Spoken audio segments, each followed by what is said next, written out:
Bonjour à toutes et à tous, bienvenue sur KTV, Kwezi FM, le 106.9 pour un temps de parole en direct à la radio et à la télévision. Vous le savez, cette semaine, c'est la Coupe du Monde de rugby qui démarre. Alors forcément, on a Sébastien Rier, notre Sébastien Rier, que la fédération nous pique en permanence. Mais on est content de l'avoir quand même sur le plateau. Sébastien, bonjour. Bonjour Patrick. Merci d'avoir accepté notre invitation. Ça va pas trop charger quand même entre la fédération et la volonté toujours de développer Mayotte?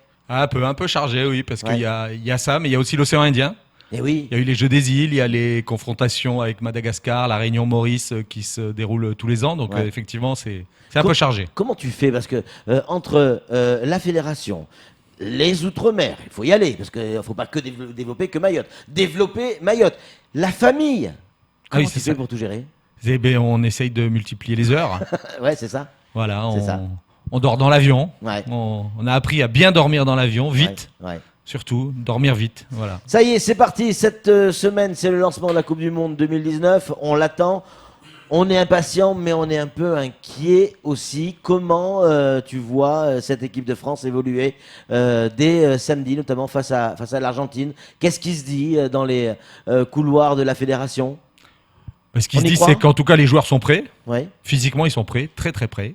Plus que contre l'Écosse?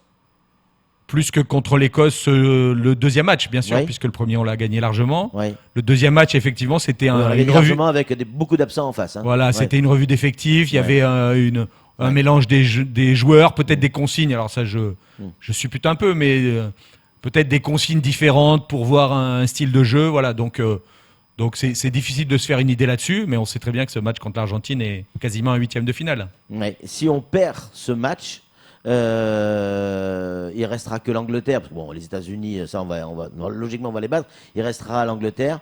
Une autre paire de manches, ça veut dire quoi? Ce match-là, si on le perd contre l'Argentine, on peut imaginer qu'on ne sort pas des poules? Ça sera compliqué de battre l'Angleterre sur le dernier match de poule, effectivement. Ouais. Bon, l'équipe de France n'est pas un exploit près. Ouais. Ça fait quelques temps qu'il n'y en a pas eu, mais voilà. C'est vrai. C'est peut-être de bon augure, justement, parce qu'il n'y en a pas eu depuis longtemps. Est-ce que l'arrivée de Fabien Galtier va changer quelque chose dans cette équipe de France pour ce mondial 2019?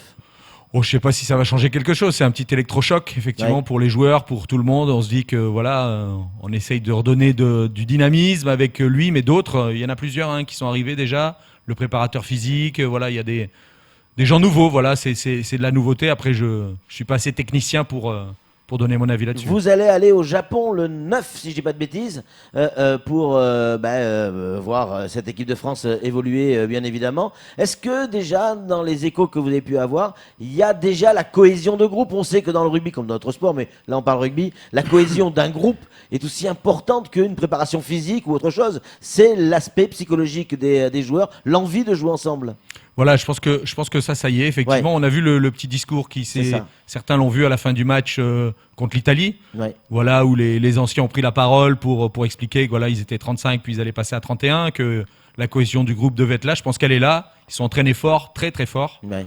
Je les ai vus une fois à Marcoussis, voilà, c'était pas pour rire. Ouais. Ça envoie vraiment du bois. Donc voilà, ils ont tout mis ce qu'il fallait. Maintenant, il faut qu'ils mettent un petit peu de confiance, peut-être un petit peu de folie, et puis voilà, on va retrouver notre équipe de France. On l'espère tous. Faisons le lien entre le Japon et Mayotte.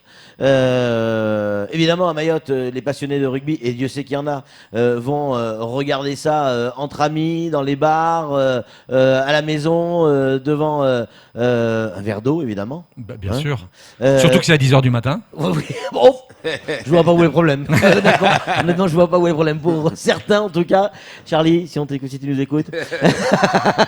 Non, plaisanterie à part. Ça s'organise sur Mayotte, cette Coupe du Monde? Voilà, oui, il y aura des retransmissions. Je pense qu'en plus, certains matchs se déroulent en même temps que les entraînements des écoles de rugby, ou à la fin. Ouais. Donc je pense qu'il va y avoir des petites choses de fête pour les jeunes, pour leur montrer des matchs, voilà, ça va s'organiser, je pense que ça va être sympa, oui. Bien que ce soit effectivement en matinée plutôt qu'en soirée. Comment on fait quand on est dans votre costume de patron du rugby à Mayotte, entre autres, pour bénéficier de l'impact d'une Coupe du Monde sur son territoire? Alors on sait que déjà la médiatisation va être importante. Ouais. Donc voilà, on aura le rugby qui sera montré à tout le monde. sur Mayotte Première, sur Kwezi, sur toutes les télés de Français de Navarre, toutes les chaînes du câble vont montrer du rugby. Bien sûr. Voilà un magnifique logo d'ailleurs qui apparaît. C'est le nouveau coq français. Le nouveau coq magnifique. Donc voilà, donc on sait que la médiatisation va faire que des jeunes vont se dire ah bah tiens moi aussi je jouerai bien au rugby. Il y aura des choses qui seront faites autour. Là cette semaine on a du 14 au 21 la semaine nationale des écoles de rugby. Il faut savoir que toutes les écoles de rugby vont ouvrir leurs portes pour que des jeunes viennent tester. Voilà, à Mayotte, c'est pareil. Tous les clubs sont ouverts à réceptionner les jeunes de 6 à 77 ans même. Les petits jeunes de 75 ans, on peut les prendre chez les anciens pour faire du rugby loisir, du rugby santé. Voilà, c'est du rugby à toucher. On se fait des passes, on court, on a un ballon ovale. On va boire éventuellement un petit Perrier citron à la fin et voilà. Donc voilà, tout le monde peut être accueilli dans les clubs.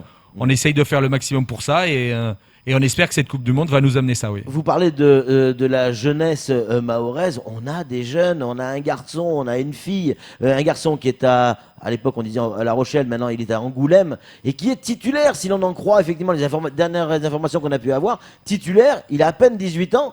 Là aussi c'est de bon augure. On pourrait peut-être avoir dans le haut niveau un Mahorais. Voilà, notre jeune Mouslimou qui est à Angoulême en espoir. Qui est arrivé début août à Angoulême, mais d'entrée avec ses petites chaussures et voilà et dès les matchs amicaux il était titulaire et ce week-end il y a eu le premier match officiel et il était aussi titulaire. Donc une jeune fille, voilà, c'est Angoulême, c'est en espoir, c'est en Pro D2 quand même. Oui, bien sûr. Voilà, donc c'est un des jeunes, c'est le jeune qui joue au plus haut niveau sortant de Mayotte. Parce qu'on avait un Mahorais qui jouait à plus haut niveau, mais effectivement, il était né à Lyon. Donc voilà, c'est pas tout à fait la même chose. Il sort des écoles de rugby il sort de Dembéni, il sort des loulous de Dembéni. Il a fait l'académie à La Réunion et voilà, maintenant il est à Angoulême. On a une jeune femme aussi, une jeune fille de Doujani qui joue à Bobigny, directement dans l'équipe. Dans la première division, voilà. Alors, elle est arrivée il y a très peu de temps, donc elle n'a pas encore joué, mais elle a sa photo officielle sur le site avec le maillot. Donc voilà, elle a de très grosses qualités.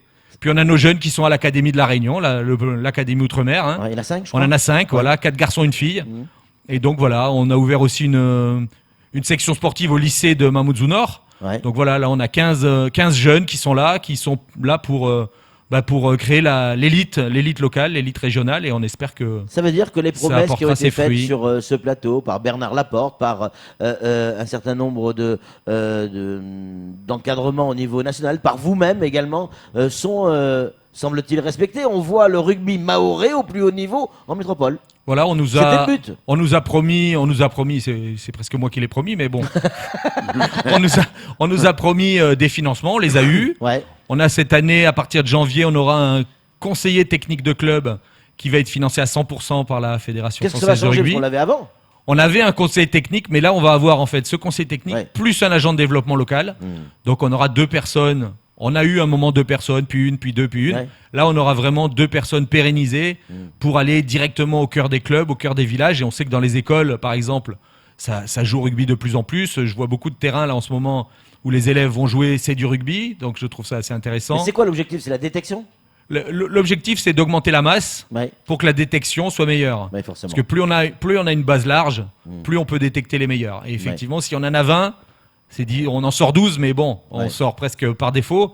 Si on en a 200, qu'on doit en sortir 12, c'est plus tout à fait pareil, quoi. Kamar Boura a une question à vous poser, Sébastien Rière. Est-ce que le rugby en général, national et même à Mayotte, a besoin, comme le foot ou le basket, de ramener la coupe à la maison pour continuer en tout cas à tirer, à aspirer beaucoup de jeunes encore ? Bien sûr, c'est une évidence. Alors, la Coupe du Monde 2019 est au Japon. Voilà, la France je pense qu'elle y restera. Va faire. Non, je crois pas. Je crois pas qu'elle restera au Japon.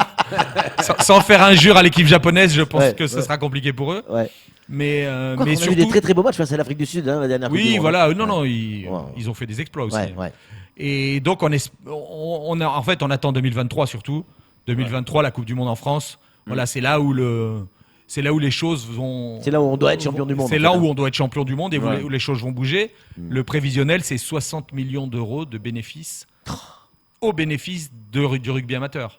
Ouais, donc tous les petits clubs, dont Mayotte. Dont Mayotte, bien sûr. Bien tous les Outre-mer, tous les clubs de France. Voilà, donc c'est quelque chose de 60 millions. 60 millions, c'est le chiffre minimum. Ouais. Donc voilà, on est sur des choses et surtout une organisation énorme, des comités locaux d'organisation qui sont en train de se monter. Alors à Mayotte, c'est pas encore fait, mais il y a que la Corse pour l'instant qui l'a monté. Donc voilà, c'est en train de se mettre en place. Donc voilà, on va dès la fin de cette Coupe du Monde au Japon préparer notre Coupe du Monde, celle de 2023. Parlons rugby ici à Mayotte, notre championnat à nous. Il évolue. On a vu l'année dernière qu'on avait des petits soucis pour faire des équipes pleines. Il y a même certains clubs qui ont dû fusionner, des équipes qui ont dû fusionner pour pouvoir jouer. Ça y est, on a retrouvé l'équilibre d'avant. Voilà, on essaye de retrouver un équilibre. C'est vrai que les fusions, c'était un petit peu Mamoudzou, un club de Mamoudzou avec Bouéni, Petite Terre avec Combani, c'était un petit peu compliqué. On a décidé, les clubs ont décidé entre eux, puisque c'est une commission technique regroupant les clubs, ont décidé cette année qu'on passerait au rugby à 10, alors qu'il y a une formule internationale qui est officielle, World Rugby, qui permet d'avoir un petit peu moins d'effectifs pour constituer une équipe. Et de ce fait-là, on a 7 équipes inscrites cette année dans le championnat, donc un championnat qui va pouvoir avoir quelque chose de plus concret et de plus club, disons, qu'il y aura vraiment l'esprit club. Ce sera un club qui jouera, les joueurs joueront pour un club, pour une ville, pour une commune. Pour leur couleur. Voilà, c'est ça, pour leur couleur. Et donc, il y aura un championnat à 10, un championnat à 7 en adulte. En mais jeune, plus de championnat à 15. Plus de championnat à 15. Il y aura sûrement des matchs amicaux, des matchs, des matchs de gala entre regroupements d'équipes. Mais on va rester sur le rugby à 10. Alors, le rugby à 10, c'est une formule un petit peu à part. C'est-à-dire que ça se joue en tournoi, mais en tournoi à seulement 3 équipes. C'est-à-dire que les équipes jouent 2 fois 10 minutes, 2 matchs de 2 fois 10 minutes. Donc ça permet de faire tourner. C'est quand même assez physique puisque ça se joue quand même sur le grand terrain. Ouais. C'est pas du 7. C'est moins physique que le 7, mais c'est un bon mix des deux, on va dire. Et donc on espère que cette formule va porter ses fruits. Et on espère même que notre champion pourra aller faire une rencontre contre le champion de la Réunion et le champion de Maurice, puisque eux aussi jouent à 10. Et 2 mots sur notre sélection. Est-ce qu'on a aujourd'hui une sélection à 15 capable d'aller rivaliser dans l'océan Indien ? Non. C'est clair ? Voilà. Merci. Au revoir. Au revoir, bonne journée. Voilà. Madagascar a vraiment un niveau très très élevé. Ouais. La Réunion aussi. Ouais. Faut noter qu'à 7, par exemple, la Réunion est encore champion de France l'année dernière, pour la 3e fois consécutive, en fédéral, c'est-à-dire juste en dessous des pros. À 15, ils ont une douzaine de clubs. Ils sont au-dessus de notre niveau. On pourrait rivaliser peut-être avec l'île Maurice, mais voilà, c'est quand même compliqué. Et puis, il faut reconnaître aussi... On pourrait au moins participer. Il faut reconnaître aussi qu'engager une équipe à 15 dans une compétition, une équipe à 15 adultes, c'est beaucoup d'argent. Ouais. Et cet argent, si on le met là, on ne le met pas ailleurs. Et donc les choix qui sont faits, à la fois par la Fédé et par le comité de Mayotte, c'est de dire privilégions les jeunes. Donc les jeunes, c'est les moins de 13, c'est les moins de 19, c'est les féminines moins de 18 ans. Voilà. Ouais. Tout ça, tous ces jeunes-là vont avoir un tournoi océan Indien cette année, à Madagascar, parce que c'est le plus facile au niveau hôtellerie, au niveau restauration, c'est quand même beaucoup plus simple. Il y a du potentiel, il y a de l'hébergement très, très, très, très facile, de bonne qualité. Et donc voilà, on va avoir ces 3 tournois qui vont s'organiser. Un tournoi féminin aussi, parce que le rugby féminin est en hausse exponentielle depuis quelques années. Ouais. Donc voilà, on va aussi être de ce côté-là, bien sûr. Et donc voilà, on va privilégier très clairement nos jeunes. Et donc notre équipe de moins de 19 qu'on souhaite commencer à préparer, qui se prépare déjà, puisque l'année dernière, ils n'étaient pas loin de remporter les tournois à Madagascar, on va les préparer pour les prochains Jeux des îles, en fait. Parce que c'est dès maintenant qu'il faut préparer les Jeux des îles de 2023, qui vont être aux Maldives. Ouais. On m'a dit qu'il y aurait peut-être rugby, mais s'il n'y a pas rugby, c'est pas un problème. L'association Rugby Océan Indien organisera un tournoi avec le format Jeux des îles, comme on l'a eu cette année à Maurice. Il ne sera pas officiellement Jeux des îles. Il ne sera pas officiellement, mais ce sera, on va avoir les compétitions qui vont bien là-dessus aussi. Les infrastructures. Alors, tôt ou tard, Cavani va bien s'ouvrir, un de ces 4. Ouais, mais il semble qu'il s'ouvre quand même un petit peu, mais de manière informelle. Oui, c'est ça. Oui, on peut le dire comme ça. Mais je m'intéresse, à Tsunzu, il y avait ce projet de faire un terrain mixte, mais où le rugby pouvait effectivement avoir largement sa place dans les couloirs. de la mairie. On nous parle du mois de mars. Est-ce que vous avez plus d'informations là-dessus? Moi aussi, j'ai entendu cette rumeur de début des travaux au mois de mars. Maintenant, voilà, on attend, tant que la première pierre n'est pas posée. Oui, alors pas trop de pierres sur le terrain quand même. Oui, un peu moins. Un peu moins Ni au bord d'ailleurs, parce que ça peut aller sur les bus. Est-ce que, pour conclure, cette entame de Coupe du Monde, est-ce qu'on a le droit d'y croire pour l'équipe de France? On a le droit de rêver. Ouais. Et d'y croire. Ouais. Moi, je pense que voilà, le verdict, ce sera samedi prochain vers midi. Ouais. Ou même avant, peut-être, on aura vite compris comment ça allait se dérouler. Mais voilà, moi j'y crois. Je connais pas plusieurs de ces joueurs. Je commence à les rencontrer un peu, les côtoyer.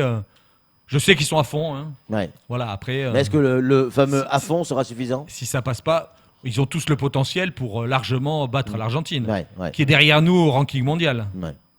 Donc voilà, ils sont prêts. Ouais. Et voilà, on attend. Pour information, quand même, 4 joueurs originaires de l'Outre-mer dans l'équipe de France. Et ça, c'est plutôt bien. Voilà. On rappelle, le premier match, c'est samedi, enfin le premier match pour l'équipe de France, samedi, France-Argentine. À 10h15. À 10h15. Mayotte. Heure de Mayotte. Et on va prendre ça sera sur TF1. On va prendre notre revanche là parce que les Argentins nous ont battus en basket vendredi. J'espère que vous dites juste. Voilà, Quand on voit l'équipe d'Argentine jouer dans l'hémisphère sud, on se dit que tous les ans, ils progressent et ça a souvent été notre bête noire. Les Argentins, notre meilleur ennemi presque, plus que l'Angleterre bientôt. Et ils ont appris à jouer au rugby en France, pour beaucoup d'entre eux. Oui. Pour beaucoup d'entre eux. Et ils vont se performer en hémisphère sud. Merci beaucoup Sébastien Rière d'être venu sur ce plateau. Évidemment qu'on va suivre le rugby. En attendant, c'est tout pour ce temps de parole. Tout de suite, la suite de nos programmes.